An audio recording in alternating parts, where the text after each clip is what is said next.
Hello दोस्तों, स्वागत है आप सबका हमारे नई वीडियो में। पिछले पार्ट में मैंने यहाँ पर बताया था कि किस तरीके से आप डाटा को कि इस तरह इसमें एक्सेल शीट में ले सकते हो। तो तब हमने यहाँ पर बैंक निफ्टी का डाटा लिया हुआ था, ठीक है।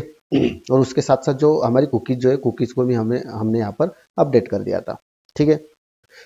आज के पार्ट में यहाँ पर मैं बताऊंगा कि किस तरीके से मल्टीपल एक्सपायरी का आप डाटा ले सकते हो। उसके साथ साथ मल्टीपल जो इंडाइसेस जो है, जैसे निफ्टी हो गया, बैंक निफ्टी हो गया, फिर निफ्टी, मिड कैप निफ्टी, तो उन सभी मल्टीपल इंडाइसेस का भी डाटा आप किस तरीके से ले सकते हो वो पूरा यहाँ पर बताऊंगा। तो यहाँ पर मैं एक शीट को ऐड कर लेता हूँ। सबसे पहले तो यहाँ पर स्ट्रक्चर अगर समझेंगे ना, तो यूआरएल जो है, यूआरएल का स्ट्रक्चर हम समझते हैं। तो यहाँ पे देखो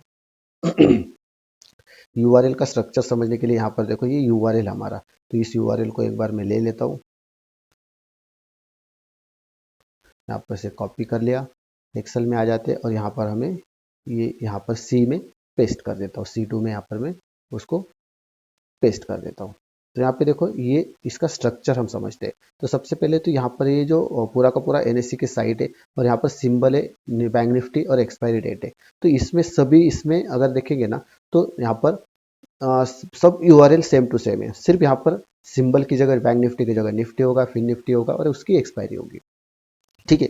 तो हमें क्या करना है, तो सबसे पहले तो हमें यहाँ पर मान लो निफ्टी का डाटा चाहिए। ठीक है, तो यहाँ पे एक कॉलम में यहाँ पर मैं लिख देता हूँ निफ्टी, ये हमें कैपिटल में लिखना है, ठीक है। उसके बाद यहाँ पर आपको एक्सपायरी डालनी पड़ेगी। अभी निफ्टी की एक्सपायरी क्या है, तो निफ्टी की एक्सपायरी अगर देखेंगे ना, तो 16 तारीख निफ्टी की एक्सपायरी है, ठीक है। तो यहाँ पर मैं डाल देता हूँ 16/12/2025। तो ये हमारी निफ्टी की एक्सपायरी है, ठीक है। नीचे अगर देखेंगे तो बैंक निफ्टी डाल देते हैं। बैंक निफ्टी की एक्सपायरी कितनी है, 30/12 है, 30/12/2025। तो ये बैंक निफ्टी की एक्सपायरी। अभी देखो यहाँ पर आपको क्या करना है कि जो भी एक्सपायरी होगी ना, तो एक्सपायरी आपको मैन्युअली डालना पड़ेगा, ऑटोमेटिकली यहाँ पर एक्सपायरी नहीं आएगा। तो आपको हर बार वो मैन्युअली यहाँ पर डालना पड़ेगा, ठीक है। अभी यहाँ पर मैं सिंगल एक्सपायरी का दिखा देता हूँ। मल्टीपल एक्सपायरी कैसे करना है वो लास्ट में आपको बता दूंगा। लास्ट तक वीडियो को जरूर देखना, ठीक है। तो लास्ट में आपको पूरा का पूरा मल्टीपल एक्सपायरी का भी डाटा किस तरीके से ले सकते हो वो पूरा यहाँ पर बताऊंगा। अभी यहाँ पर फिलहाल सिंगल एक्सपायरी की बात कर लेते हैं। उसके बाद यहाँ पर फिर निफ्टी कर लेते हैं। उसके आगे भी यहाँ पर उसकी एक्सपायरी भी 30 तारीख है, ठीक है। तो यहाँ पर 30/12/2025, ठीक है। अभी यहाँ पर यूआरएल है, यूआरएल में हमें क्या चेंज करना है, तो यूआरएल में हमें चेंज कर लेना है। यहाँ पर देखो यूआरएल में आ जाते, यहाँ पर मैं इसको हमारे फॉर्मूला बार को ओपन कर लेता हूँ। तो यहाँ पर क्या करना है, इस यूआरएल में आने के बाद यहाँ पर फॉर्मूला बार में आ जाते हैं। इसके आगे आपको यहाँ पर इज इक्वल टू कर देना है। उसके बाद इन्वर्टेड कॉमा डाल देना है। इन्वर्टेड कॉमा डालने के बाद यहाँ पर देखो बैंक निफ्टी लिखा है, ठीक है। तो बैंक निफ्टी लिखा है, तो बैंक निफ्टी को यहाँ पर हटा देते हैं। उसके उसके बाद यहाँ पर इन्वर्टेड कॉमा डाल देना है, एंड लिखना है। उसके बाद एंड लिखने के बाद यहाँ पर A2 सेल को यहाँ पे सिलेक्ट कर लेना है, निफ्टी को यहाँ पर सिलेक्ट कर लेना है। उसके बाद आपस से एंड लिखना है, उसके बाद इन्वर्टेड कॉमा डाल देना है। इन्वर्टेड कॉमा डालने के बाद यहाँ पर आगे हमारी एक्सपायरी जो है, एक्सपायरी की तरफ आ जाना है। एक्सपायरी को भी यहाँ पर हटा देना है, ठीक है। एक्सपायरी को हटा दिया, उसके बाद वापस से इन्वर्टेड कॉमा डाल देना है और यहाँ पर एंड लिखना है, ठीक है। एंड लिखने के बाद यहाँ पर एक फॉर्मूला डाल देना है, टेक्स्ट। उसके बाद टैब दे देना है। टेक्स्ट में यहाँ पर आपको क्या करना है, B2 को यहाँ पे सिलेक्ट कर लेना है। उसके बाद कॉमा दे देना है, इन्वर्टेड कॉमा। अभी हमारा फॉर्मेट कैसा था, डेट का फॉर्मेट कैसा था, हमारा डेट का फॉर्मेट था DD, उसके बाद डैश, उसके बाद MM, उसके बाद डैश, उसके बाद YYYY, ठीक है। और inverted comma completed, bracket completed और एंटर कर देना है, ठीक है। एंटर कर दिया। अभी यहाँ पर हमारा यूआरएल तैयार हो चुका है निफ्टी का, ठीक है। 16 तारीख की उसकी एक्सपायरी है, निफ्टी यहाँ पर आ चुका है। अभी इसको हम नीचे यहाँ पर ड्रैग कर लेते हैं। नीचे जैसे ड्रैग करेंगे तो यहाँ पे देखो बैंक निफ्टी का 30 दिसंबर का हो गया, फिर निफ्टी का 30 दिसंबर का। अभी ये जो यूआरएल है, ये यूआरएल और ये जो यूआरएल है, ये सेम टू सेम हो गया हमारा, ठीक है। तो मतलब हमारा यहाँ पर बिल्कुल सही से वर्क कर रहा है। फिर निफ्टी हो गया, उसके बाद मिड CP निफ्टी, उसके बाद नीचे यहाँ पे निफ्टी नेक्स्ट NXT 50, ठीक है। ये हमारे सभी इंडाइसेस हो चुके हैं। अभी यहाँ पर एक्सपायरी जो है,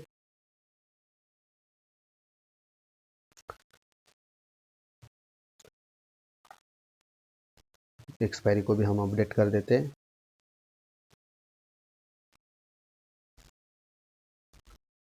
ठीक है। यहाँ पर एक्सपायरी को अपडेट कर देते हैं 30/12/2025 और यहाँ पर आ जाते हैं, इसको हम नीचे ड्रैग कर लेते हैं। तो यहाँ ये सभी हमारे यूआरएल कंप्लीट हो चुके हैं। यहाँ पर मैं डाल देता हूँ सिंबल, सॉरी सिंबल, उसके बाद एक्सपायरी, उसके बाद यूआरएल।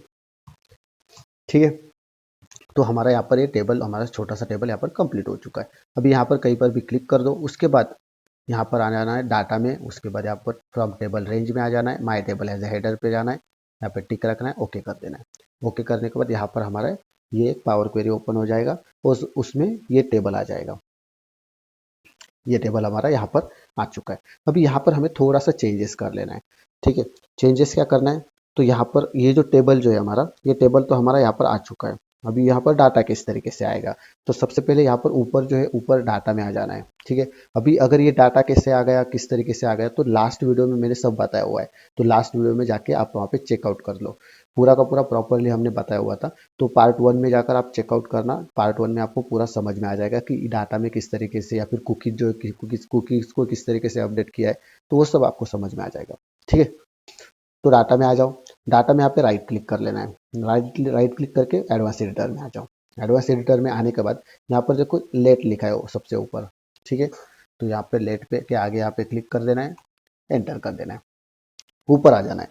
ऊपर आपको यहाँ पे क्या लिखना है, ब्रैकेट करना है URL, उसके बाद ब्रैकेट कंप्लीटेड एज, उसके बाद टेबल।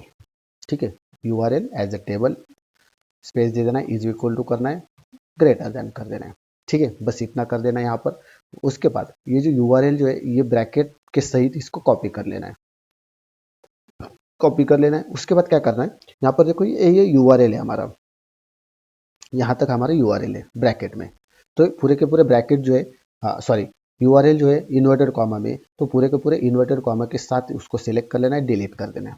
डिलीट करने के बाद यहाँ पर आपको ये जो URL हमने कॉपी किया था, इसको हमें पेस्ट कर देना है। कंट्रोल V से मैं इसे यहाँ पर पेस्ट कर देता हूँ। अब यहाँ पर ध्यान रखना है, पेस्ट करते वक्त यहाँ पे देखो स्टार्टिंग में 2 यहाँ पर ब्रैकेट है, और लास्ट में यहाँ पर URL के आगे एक ही ब्रैकेट है। ठीक है, ये ध्यान रखना है। अगर यहाँ पर डबल ब्रैकेट आ जाता है, तो यहाँ पे देखो डबल ब्रैकेट आ गया, तो यहाँ पे देखो टोकन कॉमा एक्सपेक्टेड। ठीक है, तो यहाँ पे एरर शो हो रहा है। तो एक अगर मैं यहाँ पर निकाल देता हूँ, तो यहाँ पे देखो no syntax error have been detected, ऐसे लिख के आना चाहिए। ये हो गया हमारा। उसके बाद यहाँ पर डन कर दो। डन करने के बाद ये हमारा एक फंक्शन बन जाएगा। ठीक है, ये हमारा फंक्शन बन गया। अभी यहाँ पर वापस से टेबल 3 में आ जाना है, और यहाँ पर इसको नाम चेंज कर देता हूँ ऑल डाटा। ठीक है, तो ये हमारा ऑल डाटा आ गया। अभी यहाँ पर हमारा डाटा अभी तक आया नहीं है, तो यहाँ पे क्या करना है, यहाँ पे इस पर क्लिक करके रखना है। उसके बाद यहाँ पर व्यू में आ जाना है, सॉरी ऐड कॉलम में आ जाना है। ऐड कॉलम में आने के बाद यहाँ पर कस्टम कॉलम है, देखो तो कस्टम कॉलम पे क्लिक कर दो। कस्टम कॉलम पे क्लिक करने के बाद यहाँ पर एक विंडोज ओपन हो जाएगा कस्टम कॉलम का। तो यहाँ पे नीचे कस्टम कॉलम फॉर्मूला में यहाँ पे क्लिक कर देना है। यहाँ पे आपको लिखना है, ये जो हमने फंक्शन बनाया उसका नाम डाल देना है डाटा। डाटा का फंक्शन आ गया, स्पेस दे देना है। उसके बाद यहाँ पर ब्रैकेट स्टार्ट कर देना है। उसके बाद URL जो है, URL को सिलेक्ट करना है, इंसर्ट कर देना है, और उसके बाद ब्रैकेट कंप्लीट कर देना है। ठीक है, नीचे no syntax error have been detected, और ओके कर देना है। जैसे ओके करोगे तो थोड़ा सा लोड लेगा, और यहाँ पर देखो आगे यहाँ पर टेबल टेबल लिख के आ गया। ठीक है, तो ये टेबल टेबल लिख के आ गया। तो यहाँ पे क्या करना है, ये जो कस्टम जो है, यहाँ पर टेबल के आगे क्लिक कर देना है। यहाँ पर देखो सभी कॉलम्स यहाँ पर आ चुके हैं। यहाँ पर लोड मोर कर दो। यहाँ पे देखो सी के सभी जितने भी हमने पहले कॉलम्स, डाटा में जितने भी कॉलम्स यहाँ पे सिलेक्ट करके रखे थे, उस सभी कॉलम्स यहाँ पर आ चुके हैं। सी के भी आ चुके, पी के भी आ चुके। सभी को टिक वैसे वैसे रखना है, ओके कर देना है।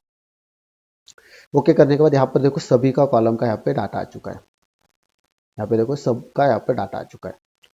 तो यहाँ पर डाटा आ चुका है। अभी यहाँ पर हमारे ये फर्स्ट सिंबल जो है, इसकी हमें ज़रूरत नहीं, तो इसको हमें यहाँ पर रिमूव कर देना है। तो यहाँ पे इसको सिलेक्ट कर दिया, रिमूव कॉलम्स कर दिया। एक्सपायरी को भी हमें ज़रूरत नहीं, यहाँ पे रिमूव कर दिया। URL की भी हमें ज़रूरत नहीं, रिमूव कर दिया। अब यहाँ पर सभी है, एक्सपायरी डेट है, अंडरलाइन है, ओपन इंटरेस्ट है, सब सब यहाँ पर अवेलेबल है।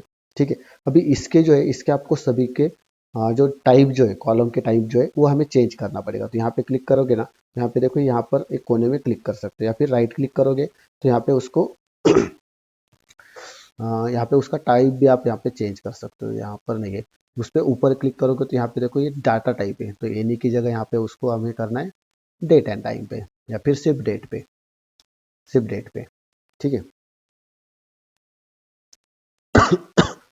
तो ये हमारा इसका टाइप चेंज हो गया।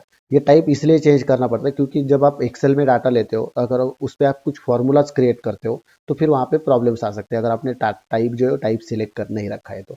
ठीक है, ये अभी इस पर क्लिक कर देते हैं। इसमें हमें टाइप देन टेक्स्ट कर सकते हो, तो ये हमारा टेक्स्ट ही है। ठीक है, निफ्टी ये जो ओपन इंटरेस्ट है तो ये जो है ये हमारा होल नंबर है, तो होल नंबर पे क्लिक कर दिया। उसके बाद यहाँ पर चेंज इन ओपन इंटरेस्ट जो है वो चेंज इन ओपन इंटरेस्ट भी हमारा होल नंबर है, तो इसको भी होल नंबर कर देते।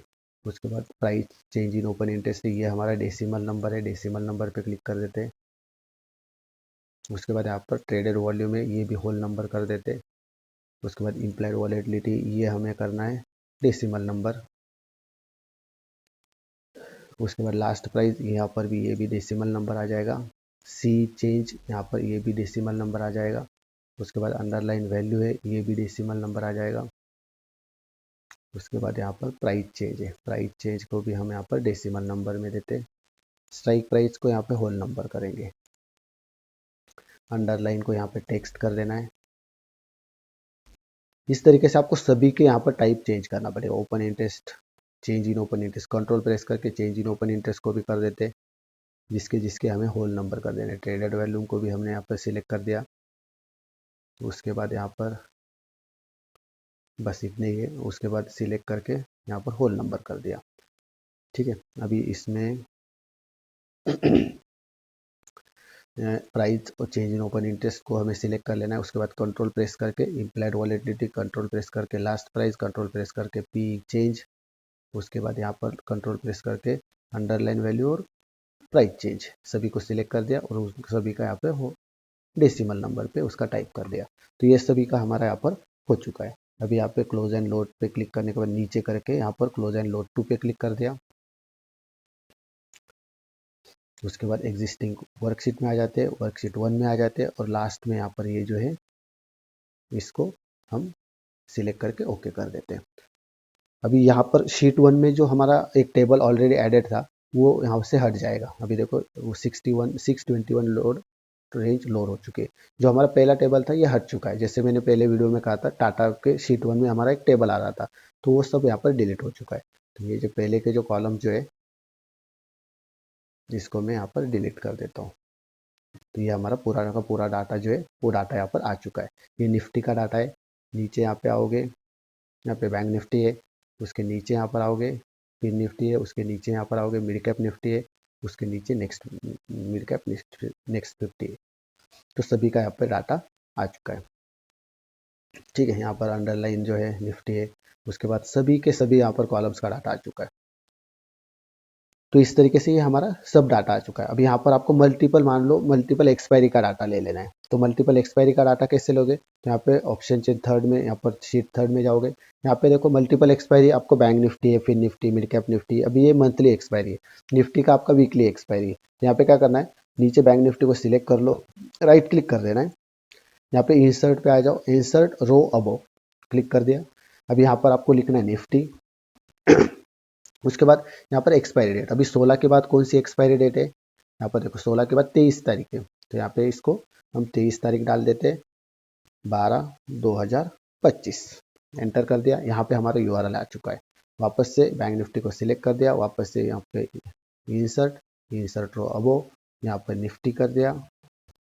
नेक्स्ट एक्सपायरी 30/12/2025 एंटर कर दिया। तो ये हमारा निफ्टी के 3 एक्सपायरी हो चुके हैं। वैसे अगर आपको बैंक निफ्टी के भी तीनों एक्सपायरी का चाहिए, दोनों एक्सपायरी का मान लो 2 एक्सपायरी का, तो यहाँ पर हम इंसर्ट कर लेंगे, यहाँ पर बैंक निफ्टी।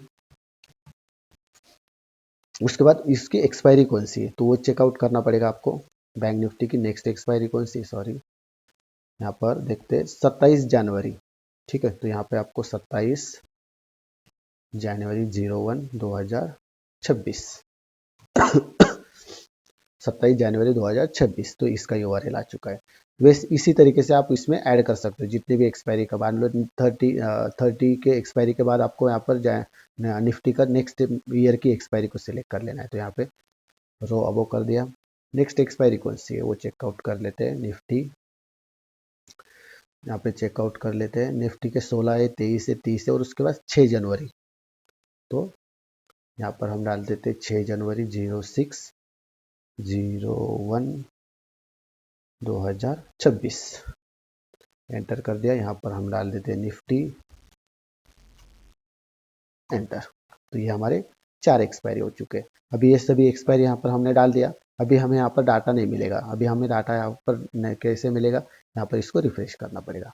यहाँ पर इसको रिफ्रेश कर देते हैं। अभी देखते हैं यहाँ पर देखो लोड होना स्टार्ट हो चुका है। अभी हमारा पूरा डाटा यहाँ पर लोड हो चुका है, ठीक है। तो यहाँ पे देखेंगे तो 16 तारीख की एक्सपायरी है निफ्टी की।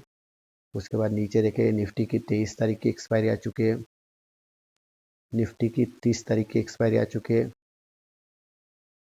निफ्टी की 6 तारीख की एक्सपायरी आ चुकी है। उसके बाद यहाँ पर बैंक निफ्टी का 30 तारीख का एक्सपायरी का डाटा है। उसके बाद बैंक निफ्टी का 27 जनवरी का डाटा आ चुका है। उसके बाद नीचे हमने फिर निफ्टी का सिर्फ 30 तारीख का लिया हुआ है, तो सभी यहाँ पर आता है। तो इस तरीके से आप जितने चाहे उतने एक्सपायरी का डाटा ले सकते हो, जैसे चाहे वैसे डाटा ले सकते हो, ठीक है। तो इस तरीके से आपको पूरा डाटा ले लेना है। यहाँ पर इस तरीके से आपका यहाँ पर डाटा आ चुका है, तो उसको आप आगे चल के कुछ भी आप यहाँ पे चेंज कर सकते हो। जैसे आपको कुछ भी टेबल वगैरह बनाना है तो वो बना सकते हो। वो मैं नेक्स्ट जो वीडियो आएगी तो उसमें बना दूंगा, उसमें आपको दिखा दूंगा कि आप ऑप्शन चेन को किस तरीके से बना सकते हो, एक प्रॉपर ऑप्शन चेन किस तरीके से बना सकते हो आप, ठीक है। तो वो भी मैं इसमें आपको बता दूंगा, ठीक है। सो आई होप आपको ये जो वीडियो जो है इससे आपको काफ़ी यहाँ पर हेल्प मिला होगा, आपको डाटा लेने में काफ़ी हेल्प मिला होगा, या फिर आपको काफ़ी पसंद आ गया होगा, ठीक है। तो इसी तरीके से ये जो एनएससी की साइट से डाटा आता है, तो आपको अगर रियल टाइम डाटा भी चाहिए तो रियल टाइम डाटा के लिए आप नीचे दिए गए नंबर पर कॉन्टैक्ट कर सकते हो। हम डायरेक्टली रियल टाइम डाटा भी हम प्रोवाइड करते हैं। कुछ मिनिमल फीस वगैरह रहती है, तो उससे आपको यहाँ पर रियल टाइम डाटा भी मिल जाता है। अभी इसमें कैसा होता है, आपको कुकीज़ के एरर आ सकते हैं। अभी मैंने आपको आज यहाँ पर बना दिया, लेकिन जब आप रियल टाइम मतलब मार्केट में जाओगे, अभी सैटरडे को मैं बना रहा हूँ, अगर आप संडे को मंडे को अगर आप इसको ओपन करोगे तो वहाँ पे आपको कुकीज़ के एरर आएंगे। कुकीज़ को आपको बार बार रिप्लेस करना पड़ेगा। जैसे यहाँ पर हमने कुकीज़ बनाया है, तो कुकीज़ को हमें बार बार रिफ्रेश करना पड़ेगा, रिप्लेस करना पड़ेगा, यहाँ से बार बार हमें यहाँ पर कुकीज़ को लेना पड़ेगा, ठीक है। तो ये कुकीज़ को लेने से, बार बार रिफ्रेश करने से बचने के लिए अगर आपको रियल टाइम डाटा चाहिए, उसमें कुछ भी एरर्स वगैरह नहीं आते, ऐसा डाटा अगर आपको चाहिए तो आप डायरेक्टली नीचे दिए गए नंबर पर कॉन्टैक्ट कर सकते हैं। हम डायरेक्टली ब्रोकर से डाटा प्रोवाइड करते हैं, ठीक है। तो उससे आपको आसानी हो जाती है। बार बार आपको ये जो है ये शीट बनाने की ज़रूरत नहीं है, या फिर कुछ लिंक एक्सपायर हो गया, एनएससी ने कुछ चेंज कर दिया, तो बार बार वो चेंज करने के बाद वापस से बनाने की ज़रूरत नहीं है, ठीक है। आप जैसे चाहे वैसे वो जो एक्सेल शीट है उसको बना सकते हो रियल टाइम डाटा के साथ। रेडीमेड हमारी एक्सेल शीट अवेलेबल है, उसके साथ साथ अगर आपको सिर्फ रॉ डाटा चाहिए तो रॉ डाटा भी अवेलेबल है, ठीक है। सो आई होप आपको ये जो वीडियो जो इससे काफ़ी कुछ वैल्यूज मिला होगा। अगर आप हमारे चैनल पर नए तो चैनल को सब्सक्राइब जरूर करना। इसी तरीके के वीडियो जो है आपको यहाँ पर मिलते रहेंगे। उसके साथ साथ अगर आपको एक्सेल शीट के बारे में, काफ़ी सारे एक्सेल शीट यहाँ पर अवेलेबल है, ऑप्शन चेन के, इंट्राडे और स्विंग ट्रेडिंग के, स्टॉक सिलेक्शन के अवेलेबल है, कैंडल डाटा चाहिए उसके भी एक्सेल शीट अवेलेबल है। तो काफ़ी सारे ट्रेड टर्मिनल है, मतलब एक्सेल से आप डायरेक्टली ट्रेड कर सकते हो, ऐसे भी एक्सेल शीट अवेलेबल है। तो काफ़ी सारे एक्सेल शीट यहाँ पर अवेलेबल है। सभी एक्सेल शीट की जानकारी के लिए नीचे दिए गए नंबर पर कॉन्टैक्ट कर सकते हो, ठीक है। सो आई होप आपको ये जो वीडियो जो है इसको काफ़ी पसंद आ गया होगा, ये वीडियो काफ़ी पसंद आ गया होगा। वीडियो को लाइक ज़रूर कर देना, चैनल को सब्सक्राइब जरूर करना। कुछ दिक्कत आता है तो कमेंट में ज़रूर बता देना, ठीक है। सो मिलते हैं नेक्स्ट वीडियो में कुछ नए टॉपिक के साथ। इस वीडियो में बस इतना ही था। So thank you.